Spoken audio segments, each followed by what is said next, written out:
Hey guys, sorry it took forever. Somehow everything took forever. So here we are. Today we're going to talk about how the Fed dropped the rate to 0%. And what does that mean? How is it going to affect you? How is it going to affect us? How does it apply to mortgages, other interest, and to commercial loans? So we're going to be digging into that. We're going to go into that with our Q&A today. So let's give it a second for everybody else to join, and I'm going to jump right in with your questions.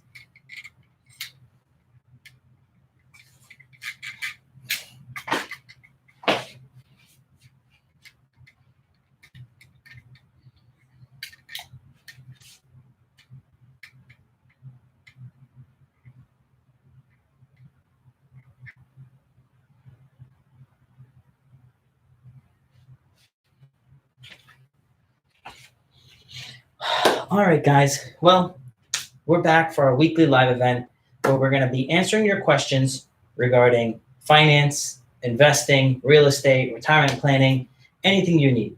So before we dig into that, let's talk about the big thing that just happened a few hours ago. The Fed dropped the rate to 0%. And how does that affect us? And in what way does it change things, right? So before we go into this, let's go back into what happened a week ago. Last week, oil prices dropped, not because of the coronavirus, but actually because of the fight between OPEC and Russia that caused oil prices to drop. When oil prices drop, it affects the whole market. It's a foundational thing. So at that point, Corona also was affecting the market, and that caused the bank rates to drop. The 10-year, they're not the bank rate, but the Fed 10-year rate, which is the rate that that the government will pay on loans for 10-year loans. That 10-year rate also had a huge drop. The 5-year rate had a huge drop. So all those things had a huge drop. Those drops, those rates, the 5-year and a 10-year rate, those are actually what affects commercial loans. So I'm going to go into commercial loans and explain how things have been affected on that side of things. Now, what is the Fed rate? The Fed rate is actually the rate that the bank is going to end up, it's the rate that the government, not going to be government, the Federal Reserve is going to loan money out.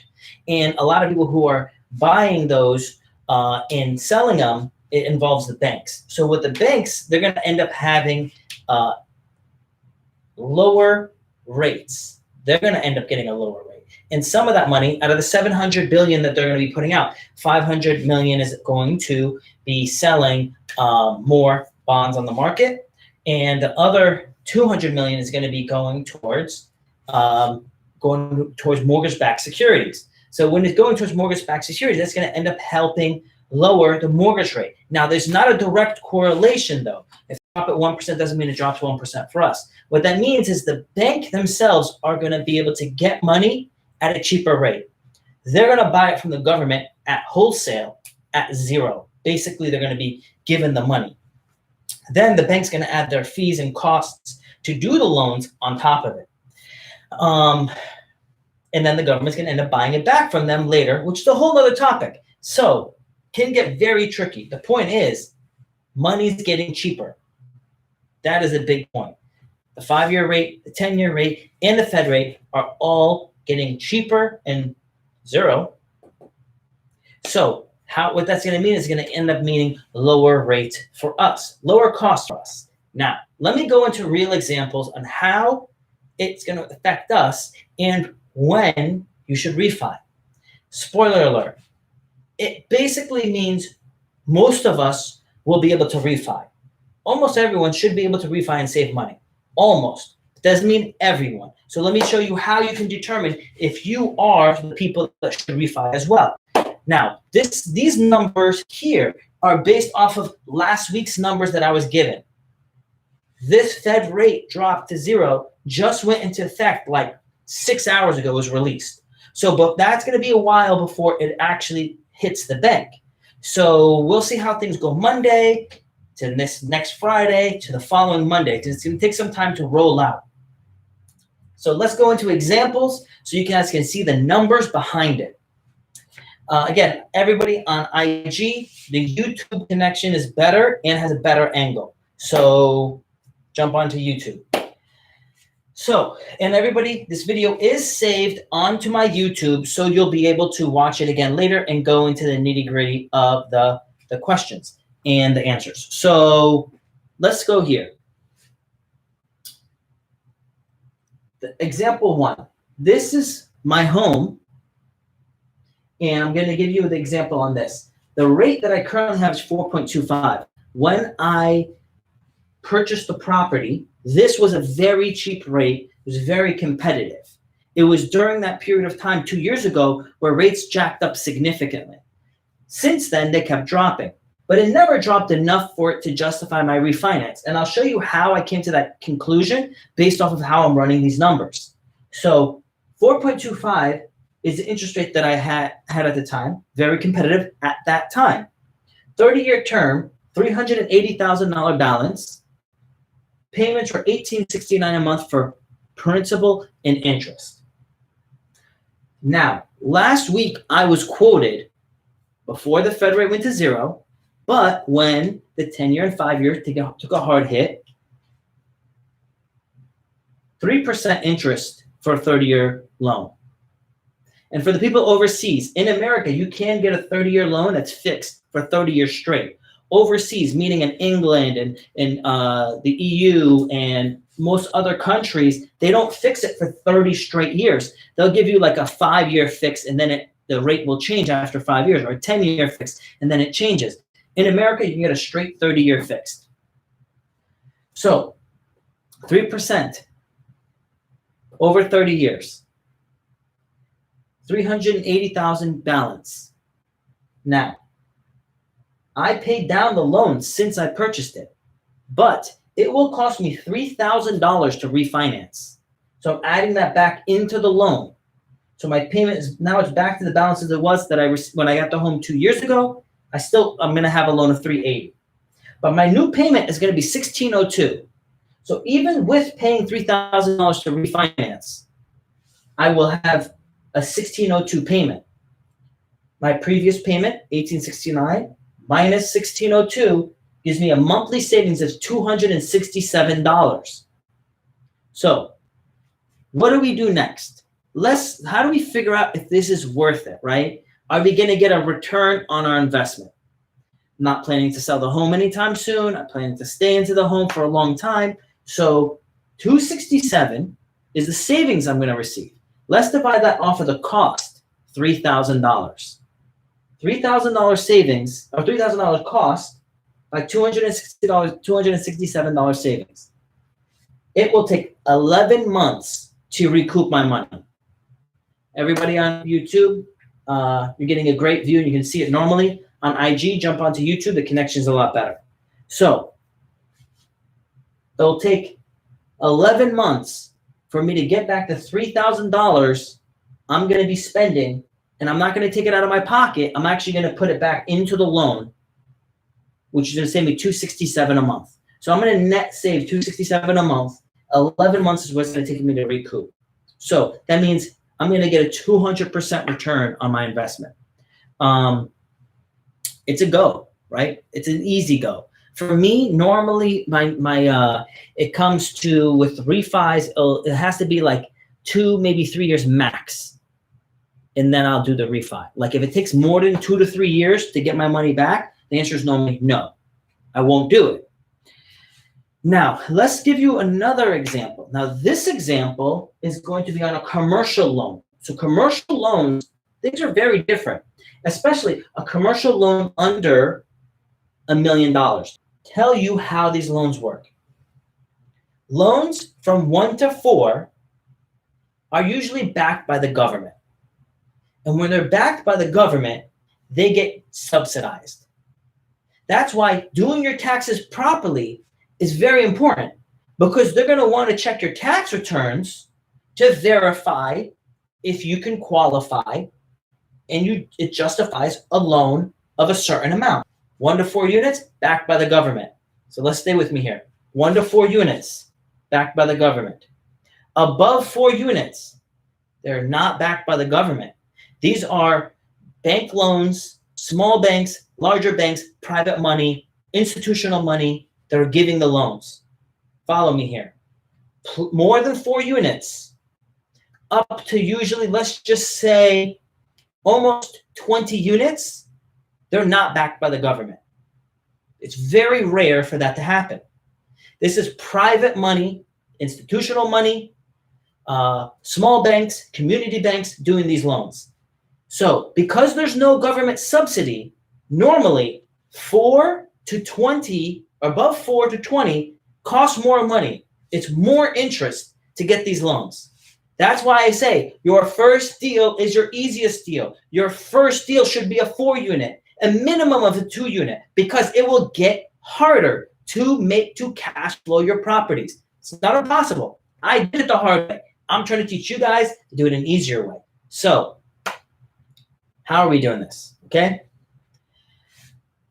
So actually we'll go to how later, but for now, we'll stick to the point of this is more difficult from 4 to 20, it is private money. Above 20, normally you're in a loan, your loan balance is over $1 million. If your loan balance is over $1 million, at that point, you can now get government-backed loans again. So you can get Fannie Mae and Freddie Mac paper. Those rates, right now, they're like 3.5%, some even less. So from 3 to 4% to get a $1 million plus loan for multifamily real estate. That's awesome. And a 30-year rate, a 30-year amortization period, and can be fixed up to 30 years, but normally the best price is at a 10-year fixed. So think about it, 3.5% for such a large deal, it's great. It's going to make you, it's very easy to cash flow these type of deals, but you have to be very conscious of what you're getting because there's a lot of little details in those loans. But the point is, over $1 million, and the loan needs to be over $1 million. Be very clear. The loan needs to be over $1 million, not the purchase price. Because if you purchase for $100 or $1 million, you put down 20%, that's an $800,000 loan. It won't qualify. The loan itself needs to be over $1 million. Now, could you get a 5 unit and be over $1 million? Yes. That's why I said most cases from above 4 units to 20 units, it's not government money. But there is some cases where you can get a 5 unit and be $1.5 million because you're in a very expensive area and still qualify for government money to get the lower rate. So now back to the board. On the board, we're going over a property that I have that is an 8 unit property, but the loan is not over $1 million. So I'm going to go over the numbers on this deal. Currently, I'm 4.99%, which is a very good rate for the time period that I got it. 25-year amortization period, also very good. Normally, banks would want you to do 20. 500K loan, $29.20 is the monthly payment. If I refi with a community bank, I'm looking at 4%, 25-year term, $500,000, $26.39 is my payment. I would save $281 a month. But commercial loans cost $11,000 to do a refi. It is a lot more expensive to do a commercial loan refinance. In addition, with doing refinances, you have to check if the loan you have has a prepayment penalty. So in America, most loans that we get from the bank do not have a prepayment penalty. That means at any time you could pay them off, at any time you could pay extra money towards a mortgage, and they don't charge you anything for it. But with commercial loans and with even loans over $1 million that are backed by Fannie Mae and Freddie Mac through Fannie and Freddie, they also have prepayment penalties. So you have to be conscious about that. So this prepayment penalty to pay off this loan early is $10,000. $10,000 is to pay it off early. So it cost me $21,000 to save $281 a month. That means it's going to take me 75 months to get my money back. It's not really worth it. At 75 months, it's not worth it. But this is the big but. This property is probably worth 1.7 million now. So at 1.7 million, if I get 75% of value, do a cash out refi, I'm now over $1 million, have a 30-year AM at probably close to 3%, it would be a go. Because at that point, it'd be worth paying all those fees, the refinance costs, the cost of the prepayment penalty to pay that off, and get a lower rate. At that rate, it would be worth it. So those are the deciding factors that I make when I'm doing these loans. So great time for the average American to refinance and save money. Now it's to our Q&A. All right, give me a second. Let me finish my setup, and we'll go to our Q&A. All right.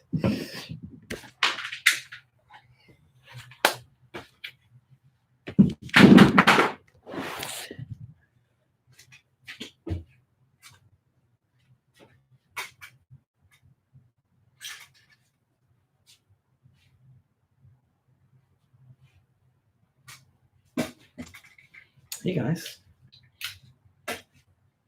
So, everybody, again, on, as you know, I've said it 5,000 times. There we go. That's a lot better.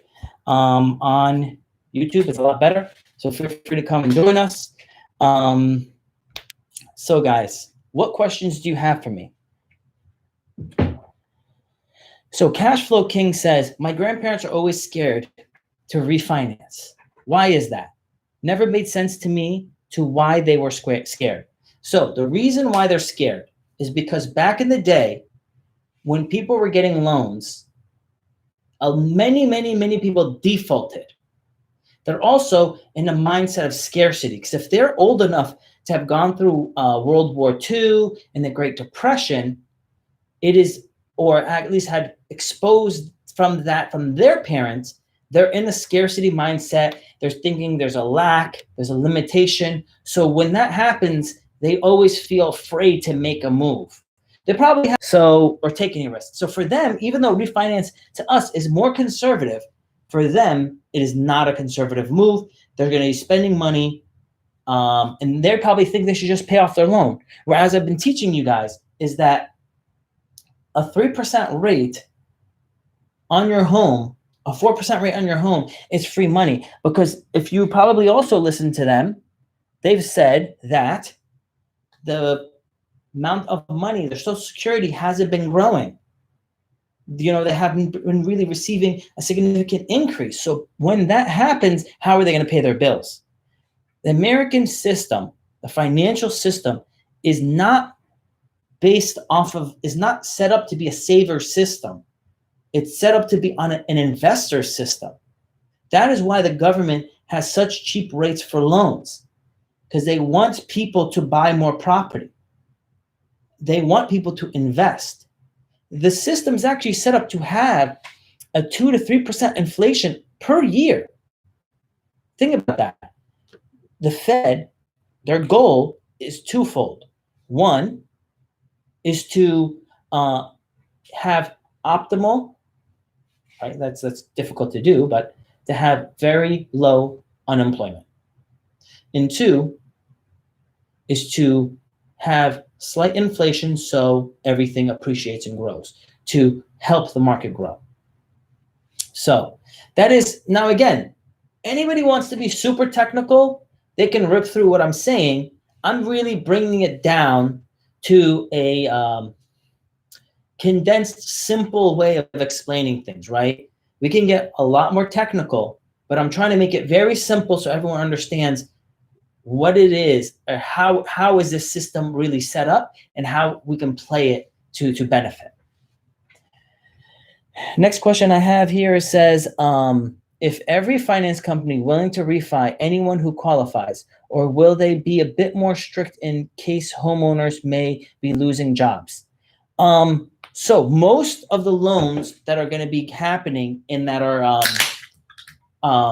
everyone's going to be benefiting from are going to be Fannie Mae and Freddie Mac loans. So the government has guidelines. as long as they meet the guidelines, you're going to be able to refinance. So I wouldn't be concerned. As long as you're not fired when you're getting the loan, you shouldn't have any problems with that. Great question.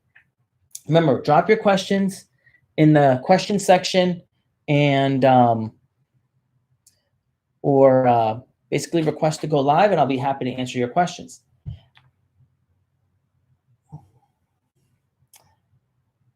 IG's acting weird again. All right. On YouTube, the question is, comment was, good video. Thank you. Thank you very much. And Robert has a question. He says, do you feel that mortgage rates will continue to decrease this week? So what happens is this: government action with affecting the Fed and Fannie and Freddie Mac's decisions in interest rates, they're not perfectly aligned, where if you pull one string, it doesn't all affect down the line. So what happens is, if a huge amount of people are refinancing at one time, Fannie Mae and Freddie Mac will actually increase the rate or remove certain discounts, so the rate won't be as cheap as we expected it to be, because there's so many people refinancing at one time that they can't handle the volume, so they remove some of their discounts to reduce the amount of people refinancing. So if that happens, the rates would not drop as much as we expected. Like, rates this next week could be the same as they were last week, which, again, people are getting quoted from 3% to 4% on a home loan, which is a lot less than what a lot of people currently have. So they could continue to drop, but based off of the volume of refinances last week, which is record-breaking amount of refis happened last week, they could not let the rate drop much more, and that could hold us off maybe until another week or two before we see more dropping in the rates. I'm very interested to see what else they do, because normally when something happens this bad, the government gives handouts and does credits to small businesses. So I have my annual rentals where I'm bringing in my money consistently. And then I have my Airbnb, which I have about almost 20, like 18 Airbnbs. So it is interesting to see that now my whole Airbnb business literally crashed, like literally went to zero. So, because imagine, no one's traveling. And Airbnb has a full refund policy. Everyone got their money back. So I gave everyone's money back. A few people didn't qualify, but I gave it back to them anyway. And no one else is basically renting for April and May and June. And there's so many empty that rates have dropped hard, just like flights. LA to Paris is like $200 for a flight. Crazy. So it is really affecting things. So I want to see, what are they going to do for all these hotels and cruises and airlines? There has to be something. Hopefully they give me something. So the point is, though, this is a great opportunity for us to refinance, save money. If we've been looking to buy, there might be some deals out there that people really need to sell, and we're able to lock in some more profit or better cash flow because of the rates being lower. So it's a great opportunity out there, but we have to find the deals. Remember, the rate alone should not be the reason why we buy a deal. We should be buying deals because it's a good deal. And the rate won't matter, because later, if the rate changes, and now with the rate changing, say it went up, property values can drop. Let me repeat that. If right now rates are, say, 3%, and you buy it and you have a 3% rate, and interest rates later go up to 5%, if you're not buying a very good property, it would reduce the value of your property, because now if someone else is getting a loan at 5%, they need to be making a lot more money than you, anything, because rates are lower. Still look for quality. Location, location, location. You can't change the location. You can change the quality of a building. So be focused on that. Now, if you own property and you love the property you own, you want to keep them, then refinance and now increase your cash flow. So let's go into the next question. Greg says, I'm about to go under contract. How can I save some cash on my closing costs because of the uncertainty caused by the virus?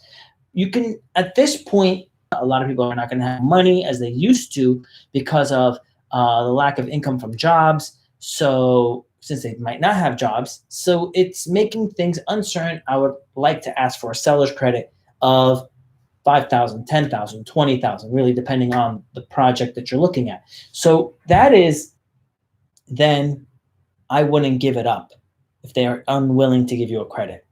Because remember, a good deal means,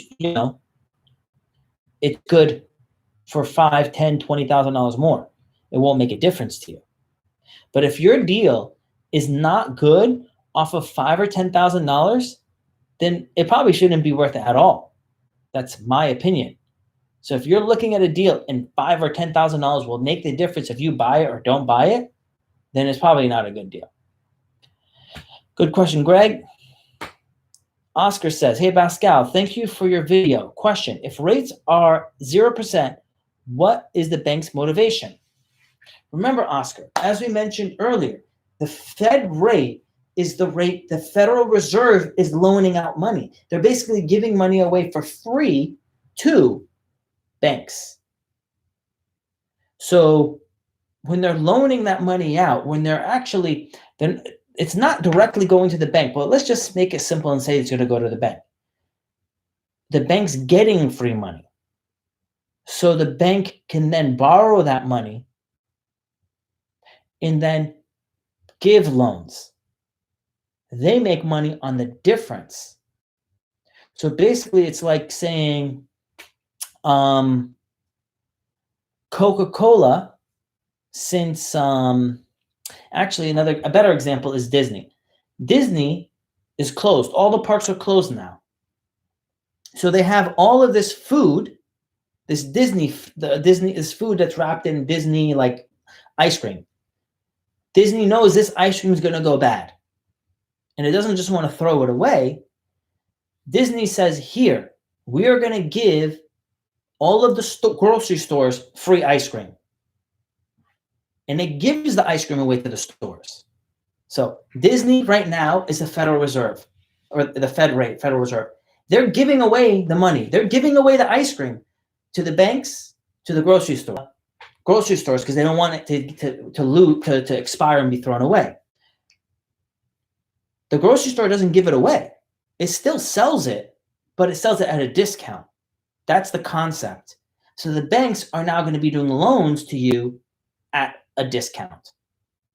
That is the concept. So the idea is that they're going to give you a discount. The big thing is they don't always give you the discount, and Fannie Mae and Freddie Mac are involved, so they can say remove some of their discount credits that they apply to their loans, which then can cause prices to go up to counteract the zero Fed rate.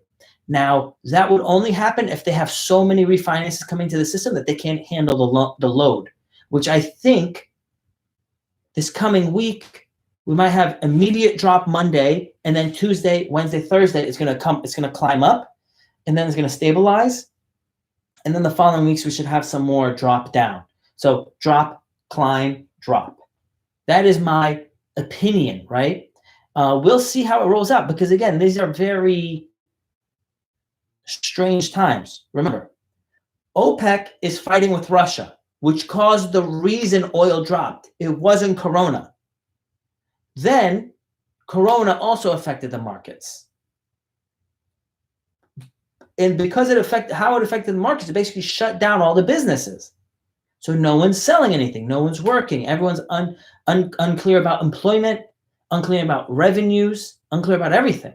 And again, we don't know how the government's going to respond. It says it's going to do QE. QE means quantitative easing, which means, hey, quantitative easing is simply this. Buy what's going on. And the concept is if they do it for these businesses will be able to give it back to their employees, which then the employees will be able to spend more money, which then is going to go back to the businesses, which then all of this causes taxes to go back up to the government to pay for the QE. Does that make sense? Government gives away money, tax credits, and all these extras to help businesses. Businesses use it. It ends up helping employment and their employees. The employees spend the money, which goes back to the businesses. There's taxes paid all along the way, which goes right back to paying for the loan in the giveaways the government's been doing, the QE, quantitative easing. So that is a simplified way of seeing and understanding what is happening when they're talking about QE, what they're happening about the Fed rate, what they're talking about is also how the banks borrow money. So it's all these tie and pull different strings. Said a lot. It is time for questions, because I know people are going to have 1,000 questions based off of this, because I worked for Citigroup doing anti-money laundering. I worked for PricewaterhouseCoopers. I did taxes and did assurance. I worked at Home Depot's taxes. And despite all this education, it is still a lot to grasp to see how, when you pull on one string, how it affects the system. When you pull on a different string, it affects it differently. You can't, it is not a really simple answer, because again, when they pull that one string, it depends how everybody else in the economy responds to it for it to determine how things are going to play out. I got a question here on IG. It says, currently turning my home into my first rental property and asset. What's the minimum profit rule? So the rule is usually the 1% rule. Like that's one of the simple rules. There's multiple rules, but the 1% rule is this.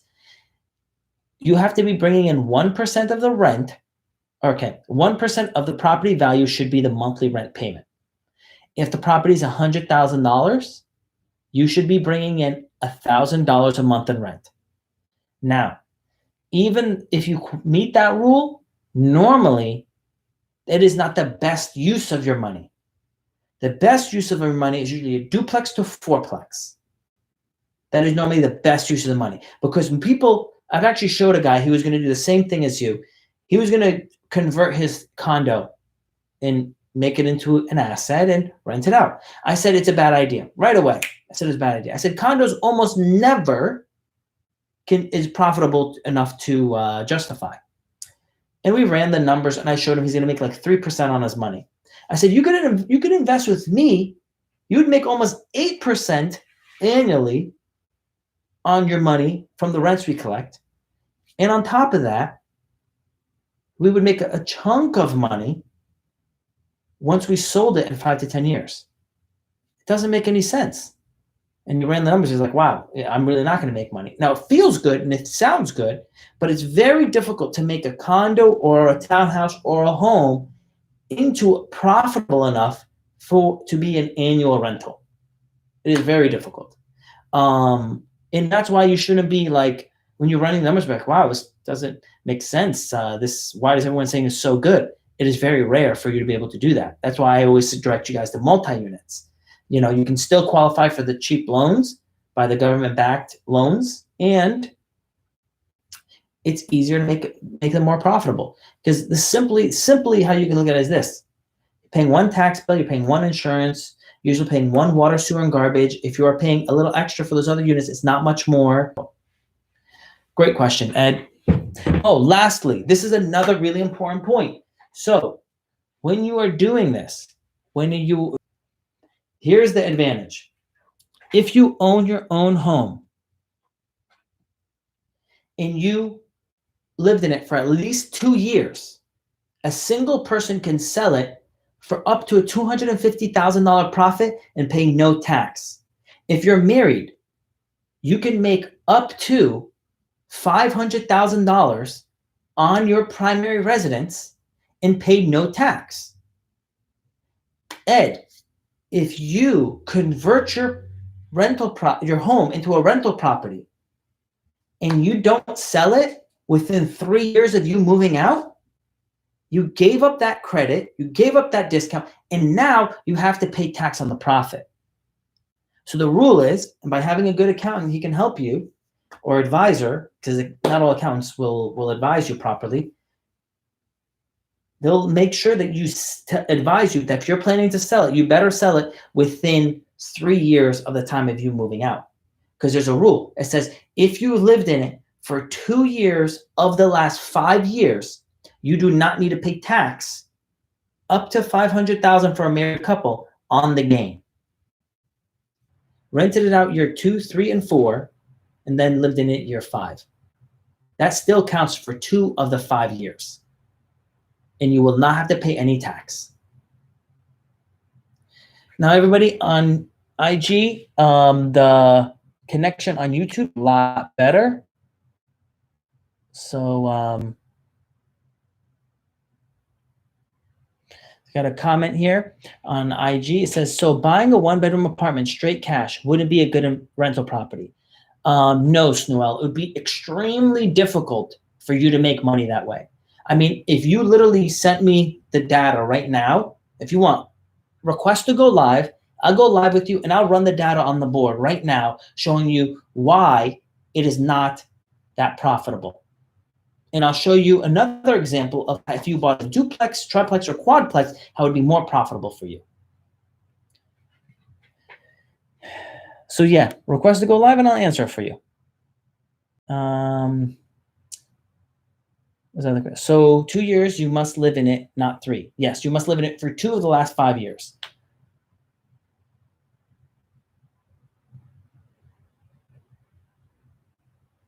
All right, let's see what questions we got here. Max says, I realize this is off topic, but I am curious of how they may affect the metals market. So I am looking at things fixed. If rates are still low, I'm going to actually invest in ExxonMobil because I'm investing in the oils market. There's a great dividend, and it's about 50% of where it was 6 months ago.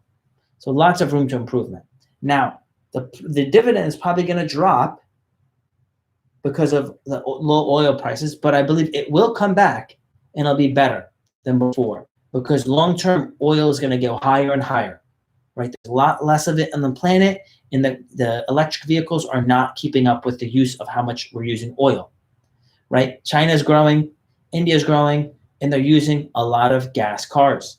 So, yeah. Now, with uncertain times, people do start buying more gold and more silver, which usually causes an increase in the price. Compression of supply, increase in the demand, causing prices to go up. It is no different than what's going on with hand sanitizer, toilet paper, all that stuff. You know, increased demand, reduced supply, causing prices to go up. Now, I will say this. I feel that they manipulate the silver and gold market from where the price truly should be. So will the price go up as high as it should go? Usually doesn't. It usually doesn't go as high as it should go. And when it does hit a crazy high mark, somehow the market gets extremely unstable and they force the price to drop back down. So I would not expect a significant return in that market. Can it be done? Yes. Have many people done it before? Yes. But normally it falls right back down. Once silver hits 40, 50, it falls right back down to like 14. So how do I know this? I bought a lot of silver. I like collecting silver coins. So the concept of investing in silver and gold is awesome. And can you make a lot of money doing it? Yes, you can. But you have to do it in the proper way to benefit. All right. Again, great question, guys. So refinance your home now. Actually, this is on topic. If you watch this is recorded on YouTube right now, and I showed an example of what it would if you should refinance or not, and the answer came to yes. Now, most people will benefit. Not everybody will benefit. So watch in the market. If you're looking the buys and sells of silver on the online. not physical buys and sells, but the buys and sells of silver in the market.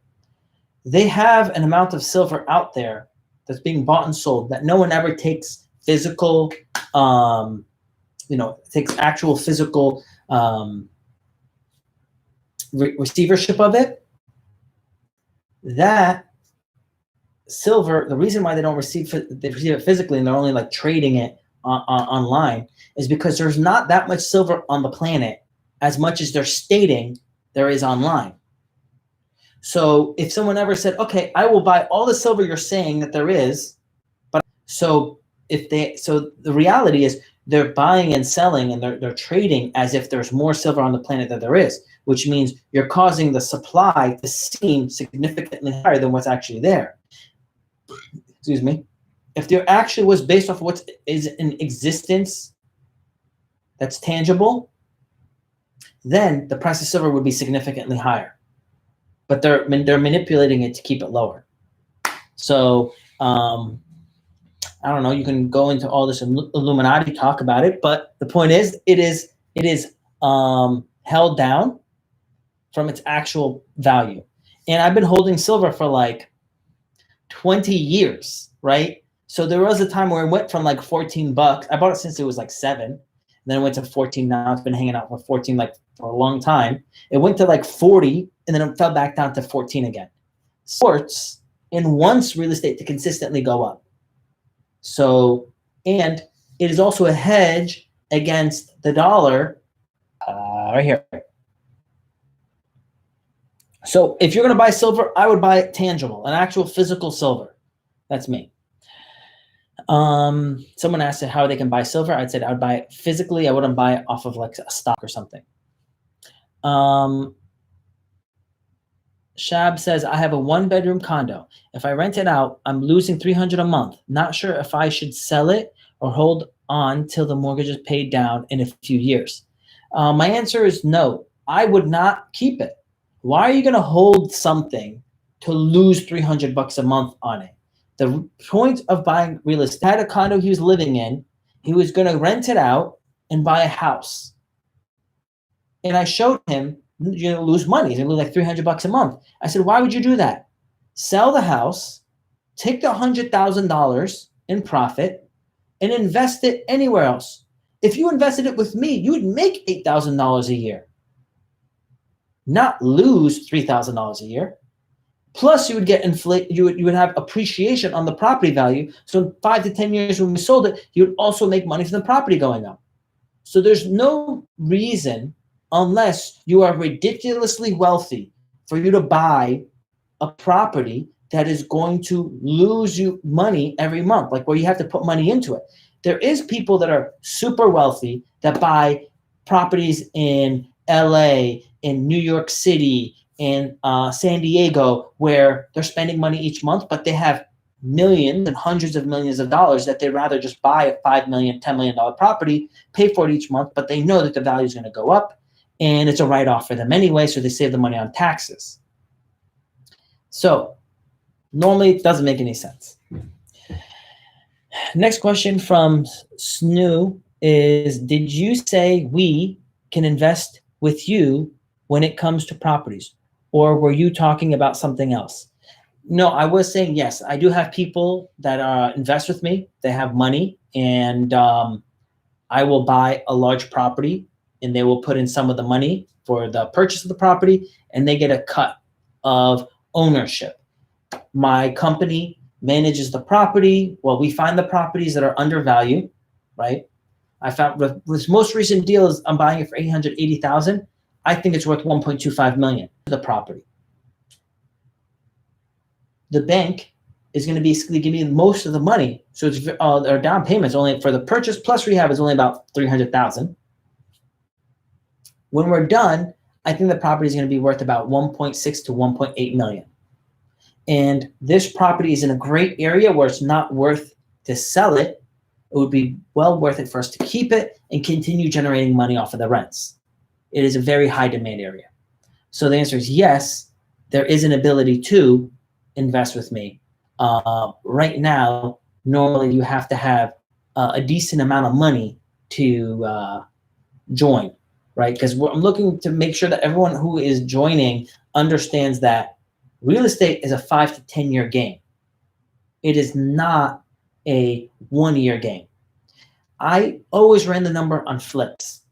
When you look at flips, by the time you pay the taxes on the profit and everything, in the realtor fees and all that stuff, you're paying 7% in closing costs between realtor fees and title and all that other stuff. Then you have to pay taxes on your profit. By the time you're done, you barely made any money. It's better for you to buy. Basically, what I'm doing is using the Burr method on apartment complexes. So that's how I'm generating so much money, and that's how I'm creating so much wealth. How do I sign up? Snuel, DM me, and we'll talk. And we'll see if, your plan and my plan match up. I have a very specific plan on how I do things, and I want to make sure that whoever I'm talking to has the same plan. Otherwise, I don't want anyone to be unhappy with how things are going because they don't understand how the business really functions. A lot of people get into this business and expect it to be a certain way in their mind. But the way it is in their mind and the way it is in the real world don't match. And the problem is not that the game is played, and it's not like the game is wrong in the real world. It's the fact is that they don't understand that I don't have proper expectations. So when things go wrong, and things go wrong, who benefits? Like people benefit when things go wrong, right? Someone could say, now, man, it sucks. You just lost all this money from the Airbnbs that you can't rent. Yeah, it does suck. But at the same time, I have a great opportunity with refinancing at a lower interest rate. I have many opportunities now to go buy other properties at cheaper prices because the market instability. So yeah, sometimes it is hard in one way, but you get a benefit in another way. But if you're one of those people that when things get hard, you run, you didn't even get the benefit, right? In 2008, when everything tanked, most of the people that I knew went bankrupt. 90% of the people I knew went bankrupt. They gave up their real estate. 2008, 12 years ago, that's not that long ago. I didn't. I stuck it out. I said, I don't care if the property value lost. Am I still making money in rent? Yes. So what do I care? Let me continue bringing in the money from the rent. I'll pay the payments.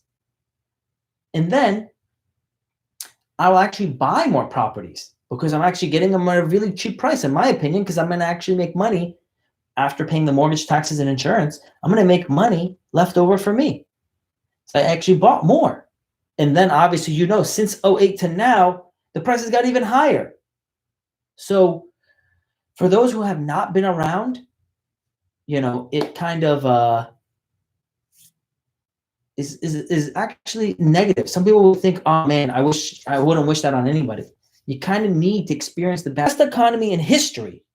You should give up because this is the easiest time to make money. In 2008, like it was tough. No one was giving loans for anything. Like you couldn't get a loan. Like didn't matter how good it was. They just literally froze. So Boss Main says, would you do a 50-50 deal on a fourplex rental if someone were to provide the financing and you do the active side? I mean, it's possible. It depends on the deal. Like it all comes down to the deal. Money is not the issue. Money is rarely the issue, right? It comes down to the deal. Is the deal worth it? Are the terms worth it? If you have an amazing property, it'll go fast. Money will be found. Money follows good deals. Money follows great cash flow. It will. You'll see that more and more. The longer you study any business, you'll see that. You'll see the trend. Next comment says, never give up. You hear me? Never. Don't listen to anyone. Do not give up. I agree. Don't give up. You should never give up.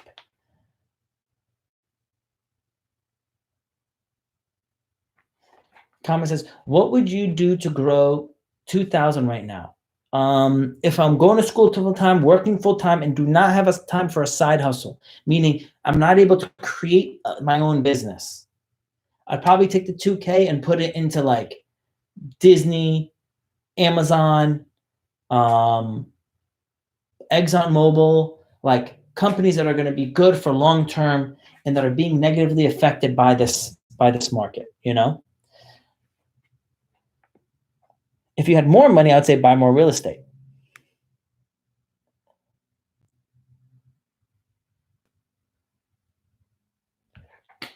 Next comment on IG I have here says, when buying a fourplex that needs repairs, can I use a 203K loan, right? Yes, you can use a 203K loan for a duplex. But you have to make sure you have to find the proper person that knows how to do those loans.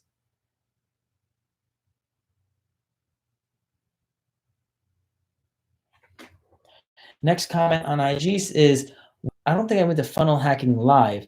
I went to the annual event that they hosted in January. And it was an awesome event. It was great. It was 3 days. Well worth the money. I already bought next year's ticket.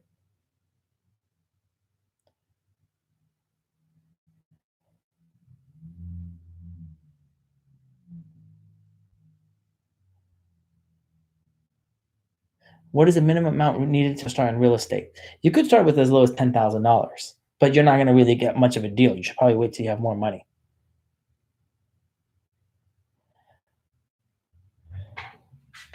What would you give to someone's first advice for someone's first investment? What advice would you give to someone's first investment? I would say study your market. Even before you have the money to do a deal, study your market. That is the most important thing you can do. Nothing else matters if you don't get a good deal. If you're not buying in a good area for a property that you can add value to. So that is the most important thing. If you're not studying your market and you're not watching HGTV to see how you should remodel it to the way people want to look at it today, then you're really going to go in and you're not going to make the money. You're not going to build the value. The value is being built by buying usually a beat up property in a good area and you making it better. That's where the money's at. So you need to do that. That's what you need to do to make your money. All right. Got a question here on YouTube. It says, Max Noriega says, you're right. I expected 30 to 40 silver, but no change. Max, it's being held down. It's very difficult for that to happen because remember, if silver goes to 30 and 40 an ounce, all these electronics that currently use silver and gold are going to be ridiculously expensive. So they're holding it down. I really think that it's manipulated. All right, let's see next question.